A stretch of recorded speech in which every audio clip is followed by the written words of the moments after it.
Chapter 7. On the night of the pageant, we didn't have any supper because Mother forgot to fix it. My father said that was all right.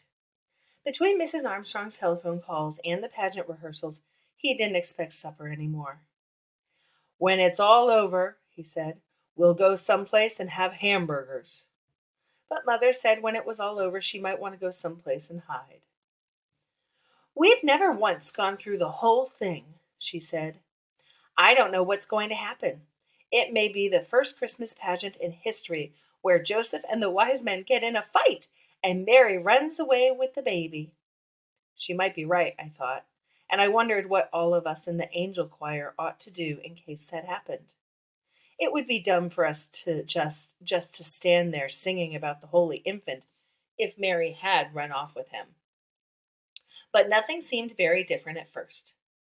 There was the usual big mess all over the place.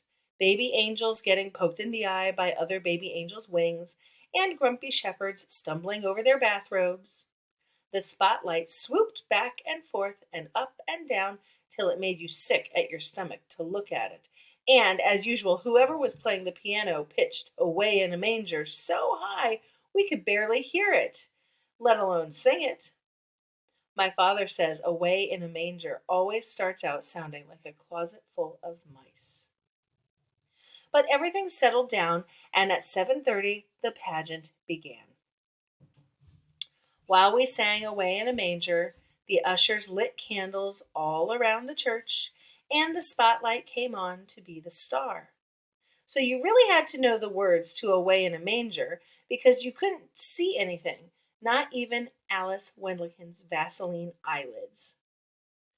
After that, we sang 2 verses of O Little Town of Bethlehem, and then we were supposed to hum some more O Little Town of Bethlehem with Mary and Joseph while Mary and Joseph came in from a side door. Only they didn't come right away. So we hummed and hummed and hummed, which is boring and also very hard, and before long doesn't sound like any song at all, more like an old refrigerator. I knew something like this would happen, Alice Wendlick whispered to me. They didn't come at all. We won't have any Mary and Joseph, and now what are we supposed to do? I guess we would have gone on humming till we all turned blue, but we didn't have to. Ralph and Imogene were there all right, only for once they didn't come through the door pushing each other out of the way. They just stood there for a minute as if they weren't sure they were in the right place, because of the candles, I guess, and the church being full of people. They looked like the people you see on the 6 o'clock news, refugees sent to wait in some strange, ugly place with all their boxes and sacks around them. It suddenly occurred to me that this was just the way it must have been for the real Holy Family, stuck away in a barn by people who didn't much care for what happened to them. They couldn't have been very neat and tidy either, but more like this Mary and Joseph. Imogene's veil was cockeyed as usual, and Ralph's hair stuck out all around his ears. Imogene had the baby doll, but she wasn't carrying it the way she was supposed to, cradled in her arms. She had it slung up over her shoulder, and before she put it in the manger, she thumped it twice on the back. I heard Alice gasp and poke me. I don't think it's very nice to burp the baby Jesus, she whispered, as if he had colic. Then she poked me again. Do you suppose he could have had colic? I said, I don't know why not, and I didn't. He could have had colic or been fussy or hungry like any other baby. After all, that was the whole point of Jesus, that he didn't come down on a cloud like something out of amazing comics, but he was born and lived, a real person. Right away we had to sing while shepherds watched their flocks by night. And we had to sing very loud, because there were more shepherds than there were anything else, and they made so much noise, banging their crooks around like a lot of hockey sticks. Next came Gladys from behind the angel choir, pushing people out of the way and stepping on everyone's feet. Since Gladys was the only one in the pageant who had anything to say, she made the most of it. Hey, unto you a child is born, she hollered, as if it was, for sure, the best news in the world. And all the shepherds trembled, sore afraid of Gladys mainly, but it looked good anyway. Then came 3 carols about angels. It took that long to get the angels in because they were all primary kids and they got nervous and cried and forgot where they were supposed to go and bent their wings in the door and things like that. We got a little rest then while the boys sang We Three Kings of Orient Are, and everybody in the audience shifted around to watch the wise men march up the aisle. What have they got? Alice whispered. I didn't know, but whatever it was heavy. Leroy almost dropped it. He didn't have his frankincense jar either, and Claude and Ollie didn't have anything, although they were supposed to bring the gold and the myrrh. I knew this would happen, Alice said for the second time. I bet it's something awful. Like what? Like a burnt offering. You know the Herdmans. Well, they did burn things, but they hadn't burned this yet. It was a ham. And right away I knew where it came from. My father was on the Church Charitable Works Committee. They give away food baskets at Christmas, and this was the Herdman's food basket ham. It still had the ribbon around it saying Merry Christmas. I bet they stole that, Alice said. They did not. It came from their food basket, and if they want to give away their own ham, I guess they can do it. But even if the Herdmans didn't like ham, that was Alice's next idea, they had never before in their lives given anything away except lumps on the head. So you had to be impressed. Leroy dropped the ham in front of the manger. It looked funny to see a ham there instead of the fancy bath salts jars we always used for the myrrh and the frankincense. And then they went and sat down in the only space that was left. While we sang What Child Is This?, the wise men were supposed to confer among themselves and then leave by a different door so everyone would understand that they were going home another way. But the Herdmans forgot, or didn't want to, or something, because they didn't confer and they didn't leave either. They just sat there, and there wasn't anything anyone could do about it. They're ruining the whole thing, Alice whispered, but they weren't at all. As a matter of fact, it made perfect sense for the wise men to sit down and rest, and I said so. They're supposed to have come a long way. You wouldn't expect them just to show up, hand over the ham, and leave.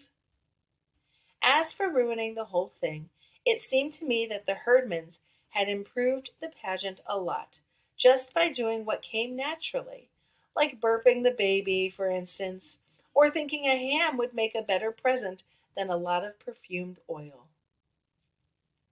Usually by the time we got to Silent Night, which was always the last carol, I was fed up with the whole thing and couldn't wait for it to be over.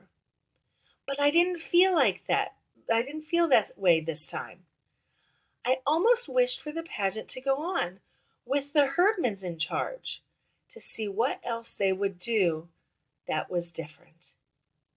Maybe the wise men would tell Mary about their problem with Herod, and she would tell them to go back and lie their heads off. Or Joseph might go with them and get rid of Herod once and for all. Or Joseph and Mary might ask the wise men to take the Christ child with them, figuring that no one would think to look there. I was so busy planning new ways to save the baby Jesus that I missed the beginning of Silent Night. But it was all right because everyone sang Silent Night, including the audience. We sang all the verses too, and when we got to Son of God loves pure light, I happened to look at Imogene, and I almost dropped my hymn book on a baby angel. Everyone had been waiting all this time for the Herdmans to do something absolutely unexpected, and sure enough, that was what happened. Imogene Herdman was crying. In the candlelight, her face was all shiny with tears, and she didn't even bother to wipe them away. She just sat there, awful old Imogene, in her crookedy veil, crying and crying and crying. Well, it was the best Christmas pageant we ever had. Everybody said so, but nobody seemed to know why.